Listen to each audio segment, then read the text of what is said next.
कौवे, कुत्ते, गौ, घोड़े और हाथी आदि के द्वारा होने वाले शुभाशुभ शकुनों का वर्णन।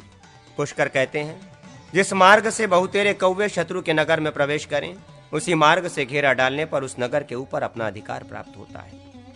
यदि किसी सेना या समुदाय में बाईं ओर से भयभीत कौवा रोता हुआ प्रवेश करे तो वो आने वाले अपार भय की सूचना देता है। छाया, तंबू, रावटी आदि अंग, वाहन, उपानह, छत्र और वस्त्र आदि के द्वारा कौवे को कुचल डालने पर अपने लिए मृत्यु की सूचना मिलती है। उसकी पूजा करने पर अपनी भी पूजा होती है तथा अन्न आदि के द्वारा उसका इष्ट करने पर अपना भी शुभ होता है। यदि कौवा दरवाजे पर बारंबार आया जाया करे तो वो उस घर के किसी परदेशी व्यक्ति के आने की सूचना देता है तथा यदि वो कोई लाल या जली हुई वस्तु मकान के ऊपर डाल देता है तो उससे आग लगने की सूचना मिलती है। भृगुनंदन, यदि वो मनुष्य आगे कोई लाल वस्तु डाल देता है तो उसके कैद होने की बात बतलाता है, और यदि कोई पीले रंग का द्रव्य सामने गिराता है तो उससे सोने चांदी की प्राप्ति की सूचित होती है। सारांश ये कि वो जिस द्रव्य को अपने पास ला देता है उसकी प्राप्ति, और जिस द्रव्य को अपने यहाँ से उठा ले जाता है उसकी हानि की ओर संकेत करता है। यदि वो अपने आगे कच्चा मांस लाकर डाल दे तो धन की मिट्टी गिरावे, तो पृथ्वी की ओर कोई रत्न डाल दे तो महान साम्राज्य की प्राप्ति होती है। यदि यात्रा करने वाले की अनुकूल दिशा सामने की ओर कौवा जाए तो वह कल्याणकारी और कार्य साधक होता है, परंतु यदि प्रतिकूल दिशा की ओर जाए तो उसे कार्य में बाधा डालने वाला तथा भयंकर जानना चाहिए। यदि कौवा सामने कांव कांव करता हुआ आ जाए तो वो यात्रा का विघातक होता है। कौवे का वाम भाग में होना शुभ माना गया है और दाहिने भाग में होने पर वो कार्य का नाश करता है। वाम मार्ग में होकर कौवा यदि अनुकूल दिशा की ओर चले तो श्रेष्ठ, और दाहिने होकर अनुकूल दिशा की ओर चले तो मध्यम माना जाता है। किंतु वाम भाग में होकर यदि वो विपरीत दिशा की ओर जाए तो यात्रा का निषेध करता है। यात्रा काल में घर पर कौवा आ जाए तो वो अभिष्ट कार्य की सिद्धि सूचित करता है। यदि वो एक पैर उठाकर एक आंख से सूर्य की ओर देखे तो भय देने वाला होता है। यदि कौवा किसी वृक्ष के खोखले में बैठकर आवाज दे तो वो महान अनर्थ का कारण है। ऊसर भूमि में बैठा हो तो भी अशुभ होता है, किंतु यदि वो कीचड़ में लिपटा हुआ हो तो उत्तम माना गया है। परशुराम जी, जिसकी चोंच में मल आदि अपवित्र वस्तुएं लगी हों, वो कौवा दिख जाए तो सभी कार्यों का साधक होता है। कौवे की भांति अन्य पक्षियों का भी फल जानना चाहिए। यदि सेना की छावनी के दाहिने भाग में कुत्ते आ जाएं तो वे ब्राह्मणों के विनाश की सूचना देते हैं। इंद्रध्वज के स्थान में हो तो राजा का, और गोपुर नगर द्वार पर हो तो नगराधीश की मृत्यु सूचित करते हैं। घर के भीतर भूंकता हुआ कुत्ता आवे तो गृहस्वामी की मृत्यु का कारण होता है। वो जिसके बाएं अंग को सूंघता है उसके कार्य की सिद्धि होती है। यदि दाहिने अंग और बाईं भुजा को सूंघे तो भय उपस्थित होता है। यात्री के सामने की ओर से आवे तो यात्रा में विघ्न डालने वाला होता है। भृगुनंदन, यदि कुत्ता राह रोक कर खड़ा हो जाए तो मार्ग में चोरों का भय सूचित करता है। मुंह में हड्डी लिए हो तो उसे देखकर यात्रा करने पर कोई लाभ नहीं होता, तथा रस्सी या चिथड़ा मुख में रखने वाला कुत्ता भी अशुभ सूचक होता है। जिसके मुंह में जूता या मांस हो ऐसा कुत्ता सामने हो तो शुभ होता है।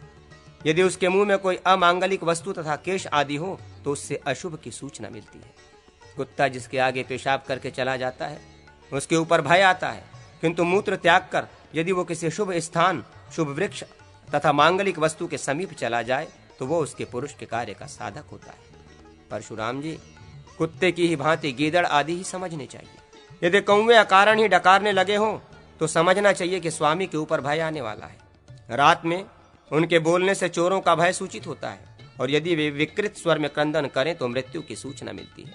यदि रात में बैल गर्जना करे तो स्वामी का कल्याण होता है, और सांड आवाज दे तो राजा को विजय प्रदान करता है।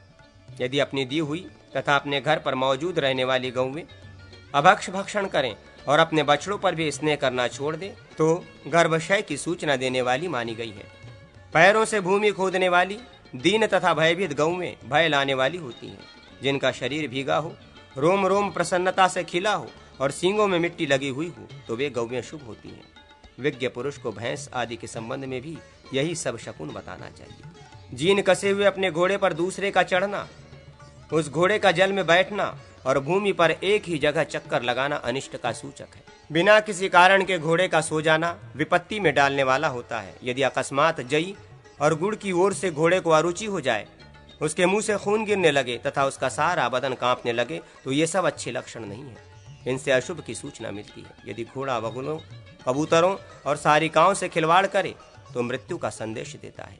उसके नेत्रों से आंसू बहे तथा वो जीभ से अपना पैर चाटने लगे तो विनाश का सूचक होता है। यदि वो बाएं टाप से धरती खोदे, बाईं करवट से सोए अथवा दिन में नींद ले तो शुभ कारक नहीं माना जाता। जो घोड़ा एक बार मूत्र करने वाला हो, अर्थात जिसका मूत्र एक बार थोड़ा सा निकलकर फिर रुक जाए तथा निद्रा के कारण जिसका मुंह मलिन हो रहा हो, वो भय उपस्थित करने वाला होता है। यदि वो चढ़ने न दे अथवा चढ़ते समय उल्टे घर में चला जाए या सवार की बाईं पसली का स्पर्श करने लगे तो वो यात्रा में विघ्न पड़ने की सूचना देता है। यदि शत्रु योद्धा को देखकर हिंसने लगे और स्वामी के चरणों का स्पर्श करे तो वो विजय दिलाने वाला होता है। यदि हाथी गांव में मैथुन करे तो उसे देश के लिए हानिकारक होता है। हथनी गांव में बच्चा दे या पागल हो जाए तो राजा के विनाश की सूचना देती है। यदि हाथी चढ़ने न दे, उल्टे हथिसार में चला जाए या मद की धारा बहाने लगे तो वो राजा का घातक होता है। यदि दाहिने पैर को बाएं पैर पर रखे और सूंड से दाहिने दांत का मार्जन करे तो वह शुभ होता है। अपना बैल, घोड़ा अथवा हाथी शत्रु के सेना में चला जाए तो अशुभ होता है। यदि थोड़ी ही दूर में बादल घिरकर अधिक वर्षा करें तो सेना का नाश होता है। यात्रा के समय अथवा युद्ध काल में ग्रह और नक्षत्र प्रतिकूल हो तो सामने से हवा आ रही हो और छत्र आदि गिर जाएं तो भय उपस्थित होता है। लड़ने वाले योद्धा हर्ष और उत्साह में भरे हुए हों और ग्रह अनुकूल हो तो ये विजय का लक्षण है। यदि कौवे और मांसाहारी जीव जंतु योद्धाओं का तिरस्कार करें तो मंडल का नाश होता है। पूर्व, पश्चिम और ईशान दिशा प्रसन्न तथा शांत हो तो प्रिय और शुभ फल की प्राप्ति कराने वाली होती है। यात्रा के मुहूर्त और द्वादश राजमंडल का विचार। पुष्कर कहते हैं, अब मैं राजधर्म का आश्रय लेकर सबकी यात्रा के विषय में बताऊंगा। जब शुक्र अस्त हो तथा नीच स्थान में स्थित हो, विकलांग, अंध हो, शत्रु राशि पर विद्यमान हो अथवा वे प्रतिकूल स्थान में स्थित या विध्वस्त हो तो यात्रा नहीं करनी चाहिए। बुध प्रतिकूल स्थान में स्थित हो तथा दिशा का स्वामी ग्रह भी प्रतिकूल हो तो यात्रा नहीं करनी चाहिए। ब्रहधृति, व्यतिपात, नाग, शकुनी, चतुष्पाद तथा किंहस्तुग्न योग में भी यात्रा का परित्याग करना चाहिए। विपत्ति, मृत्यु, प्रत्यरि और जन्म, इन ताराओं में, गंड योग में तथा रिक्ता तिथि में भी यात्रा न करें। उत्तर और पूर्व, इन दोनों दिशाओं की एकता कही गई है। इसी तरह पश्चिम और दक्षिण, इन दोनों दिशाओं की भी एकता मानी गई है। वायव्य कोण से लेकर अग्निकोण तक जो परधिदंड है उसका उल्लंघन करके यात्रा नहीं करनी चाहिए। रवि, सोम और शनैश्वर ये दिन यात्रा के लिए अच्छे नहीं माने गए। कृतिका से लेकर 7 नक्षत्र समूह पूर्व दिशा में रहते हैं। मघा आदि 7 नक्षत्र दक्षिण दिशा में रहते हैं।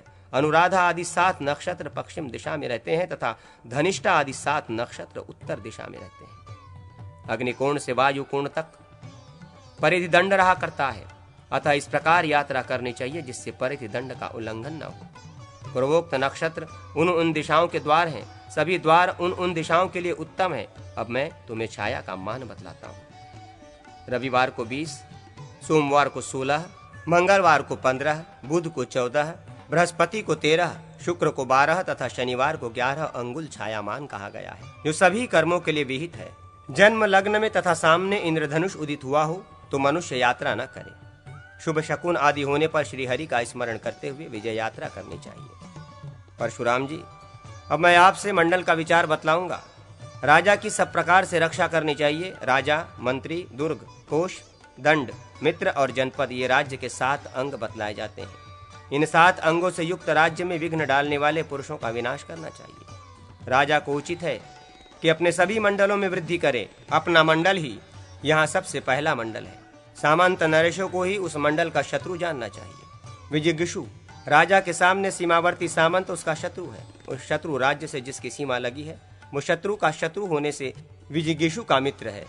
इस प्रकार शत्रु, मित्र, अरिमित्र, मित्र मित्र तथा अरिमित्र मित्र, ये 5 मंडल के आगे रहने वाले हैं। इनका वर्णन किया गया है। अब पीछे रहने वालों को बताता हूँ, सुनिए। पीछे रहने वालों में पहला पराशनि ग्राह है और उसके पीछे रहने वाला आक्रंद कहलाता है। तदनंतर इन दोनों के पीछे रहने वाले आसार होते हैं, जिन्हें क्रमशः प्राशनिग्राहासार और आक्रंद आसार कहते हैं।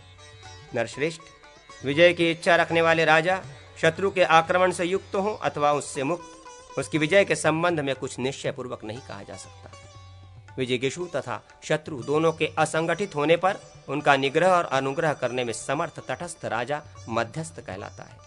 जो बलवान नरेश इन तीनों के निग्रह और अनुग्रह में समर्थ हो उसे उदासीन कहते हैं। कोई भी किसी का शत्रु या मित्र नहीं है, सभी कारणवश ही एक दूसरे के शत्रु और मित्र होते हैं। इस प्रकार मैंने आपसे ये 12 राजाओं के मंडल का वर्णन किया है। शत्रुओं के 3 भेद जानने चाहिए, कुल्य, अनंतर और कृत्रिम। इनमें पूर्व शत्रु भारी होता है, अर्थात कृत्रिम की अपेक्षा अनंतर और उसकी अपेक्षा कुल्य शत्रु बड़ा माना गया है, उसको दबाना बहुत कठिन होता है। अनंतर सीमा प्रांतवर्ती शत्रु भी मेरी समझ में कृत्रिम ही है।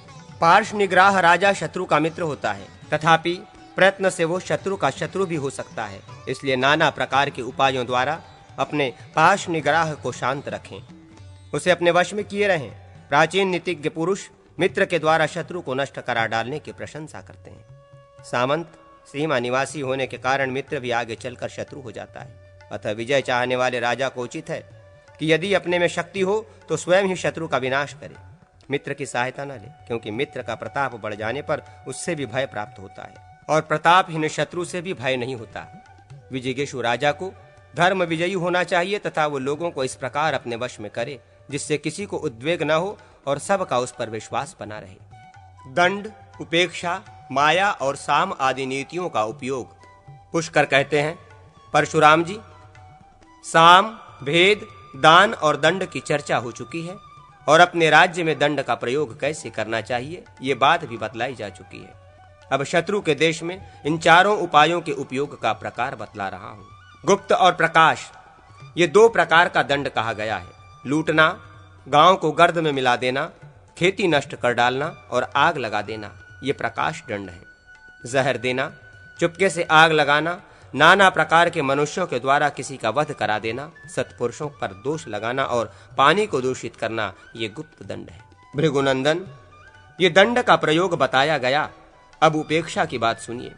जब राजा ऐसा समझे कि युद्ध में मेरा किसी के साथ वैर विरोध नहीं है, व्यर्थ का लगाव अनर्थ का ही कारण होगा, संधि का परिणाम भी ऐसी ही अनर्थकारी होने वाला है। साम का प्रयोग यहाँ किया गया किंतु लाभ न हुआ। दान से, नीति से भी केवल धन का क्षय ही होगा तथा भेद और दंड के संबंध से भी कोई लाभ नहीं है। उस दशा में उपेक्षा का आश्रय ले, अर्थात संधि विग्रह से अलग हो जाए। जब ऐसा जान पड़े कि अमुक व्यक्ति शत्रु हो जाने पर भी मेरी कोई हानि नहीं कर सकता तथा मैं भी इस समय उसका कुछ नहीं बिगाड़ सकता, उस समय उपेक्षा कर जाए। उस अवस्था में राजा को उचित है कि वो अपने शत्रु को अवज्ञा, उपेक्षा से उपहत करे। अब मायामय कपटपूर्ण उपायों का वर्णन करूंगा। राजा झूठे उत्पातों का प्रदर्शन करके शत्रु को उद्वेग में डाले। शत्रु की छावनी में रहने वाले स्थूल पक्षी को पकड़कर उसकी पूंछ में जलता हुआ लूक बांध दे। वो लूक बहुत बड़ा होना चाहिए। उसे बांधकर पक्षी को उड़ा दे और इस प्रकार ये दिखावे कि शत्रु की छावनी पर उल्कापात हो रहा है। इसी प्रकार और भी बहुत से उत्पात दिखाने चाहिए। भांति भांति की माया प्रकट करने वाले मदारियों को भेजकर उनके द्वारा शत्रुओं को उद्विग्न करे। ज्योतिषी और तपस्वी जाकर शत्रु से कहे कि तुम्हारे नाश का योग आया हुआ है। इस तरह पृथ्वी पर विजय पाने की इच्छा रखने वाले राजा को उचित है कि अनेकों उपाय से शत्रु को भयभीत करे। शत्रुओं पर यह भी प्रकट करा दे कि मुझ पर देवताओं की कृपा है, मुझे उनसे वरदान मिल चुका है। युद्ध छिड़ जाए तो अपने सैनिकों से कहे, वीरों निर्भय होकर प्रहार करो, मेरे मित्रों की सेना यहाँ पहुंची है, अब शत्रुओं के पांव उखड़ गए हैं, वे भाग रहे हैं। यूं कहकर गर्जना करे, किलकारियां भरें और योद्धाओं से कहे, मेरा शत्रु मारा गया। देवताओं के आदेश से वृद्धि को प्राप्त हुआ राजा कवच आदि से सुसज्जित होकर युद्ध में पदार्पण करे। अब इंद्रजाल के विषय में कहता हूँ। राजा समयानुसार इंद्र की माया का प्रदर्शन करे, शत्रुओं को दिखावे कि मेरी सहायता के लिए देवताओं की चतुरंगनी सेना आ गई। फिर शत्रु सेना पर रक्त की वर्षा करे और माया द्वारा यह प्रकट करे कि महल के ऊपर शत्रुओं के कटे हुए मस्तक दिखाई दें। अब मैं 6 गुणों का वर्णन करूंगा। इनमें संधि और विग्रह प्रधान है। संधि, विग्रह, यान, आसन, द्वैधि भाव और संश्रय, ये 6 गुण कहे गए हैं। किसी शर्त पर शत्रु के साथ मेल करना संधि कहलाता है। युद्ध आदि के द्वारा उसे हानि पहुंचाना विग्रह है। विजयाभिलाषी राजा जो शत्रु के ऊपर चढ़ाई करता है उसी का नाम यात्रा अथवा यान है। विग्रह छेड़कर अपने ही देश में स्थित रहना आसन कहलाता है। आधी सेना को किले में छिपाकर आधी सेना के साथ युद्ध की यात्रा करना द्वैभी भाव कहा गया है। उदासीन अथवा मध्यम राजा की शरण लेने का नाम संश्रय है। जो अपने से हीन न होकर बराबर या अधिक प्रबल हो उसी के साथ संधि का विचार करना चाहिए। यदि राजा स्वयं बलवान हो और शत्रु अपने से हीन निर्बल जान पड़े तो उसके साथ विग्रह करना ही उचित है। हीनावस्था में भी यदि अपना शास निग्राह्य विशुद्ध स्वभाव का हो तभी बलिष्ठ राजा का आश्रय लेना चाहिए। यदि युद्ध के लिए यात्रा न करके बैठे रहने पर भी राजा अपने शत्रु के कार्य का नाश कर सके तो पार्श्व निगाह का स्वभाव शुद्ध न होने पर भी वो विग्रह ठान कर चुपचाप बैठा रहे। अथवा पार्श्व निग्रह का स्वभाव शुद्ध न होने पर राजा द्वैधी भाव नीति का आश्रय ले। जो निसंदेह बलवान राजा के विग्रह का शिकार हो जाए उसी के लिए संश्रय नीति का अवलंबन उचित माना गया है। ये संश्रय साम आदि सभी गुणों में अधम है। संश्रय के योग्य अवस्था में पड़े रहते हुए राजा यदि युद्ध की यात्रा करे तो वो उनके जन और धन का नाश करने वाली बताई गई है। यदि किसी के शरण में लेने के पीछे अधिक लाभ की संभावना हो तो राजा संश्रय अवलंबन करे। सब प्रकार की शक्ति का नाश हो जाने पर ही दूसरे की शरण लेनी चाहिए।